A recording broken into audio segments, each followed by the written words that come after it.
سعيدا كن ثريدا عش بفخر في الحياة لا تبالي فالمعالي بالتحدي لا سواه كن سعيدا كن ثريدا عش. بسم الله الرحمن الرحيم. Alhamdulillah Rabbil Alamin. Wassalatu wassalam ala Rasulillah. Mga igala, mga igsuon, ang pagpuasa sa bulan sa Ramadan, usa kini kadakong tulumanon og obligasyon. Diin ang Allah Subhanahu wa Ta'ala mismo ang nag-obliga niini sa mga Muslim. Siya nagkanayon sa iyang balaang kasulatan, Ya ayyuhalladhina amanu, kutiba alaykumus siyam, kama kutiba alal ladhina min qablikum. Sa duol nga pagkahubad, o kamo na mga manunoo, giobliga sa inyo ang pagpuasa, susama pagkaobliga katong mga nauna pa sa inyo.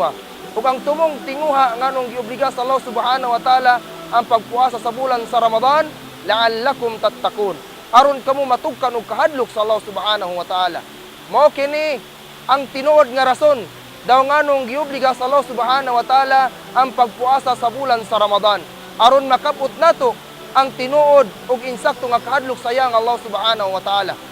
Ug ang pagpuasa sa bulan sa Ramadan, usa kini kahaligi sa pagtulon ng Islam. Nagingon ang propeta Muhammad sallallahu alaihi wasallam, "Buniyal Islam ala khams wa dhukira minna siyamu Ramadan."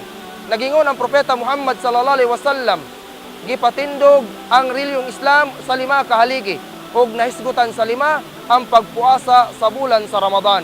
Busa mga higala, mga igsoon, ato kining pahimuslan kining bulan sa Ramadan. Kay kausa lamang kini moabot kada tuig aron makabot nato ang tinuod nga rason sa pagpuasa nato sa bulan sa Ramadan, ang tinuod nga kahadlok sa Allah Subhanahu wa Ta'ala. Dinhi nilang kutob, subhanakallahumma bihamdika, nashhadu an la ilaha illa ant, nastaghfiruka wa natubu ilaik. Assalamu alaikum warahmatullahi wabarakatuh.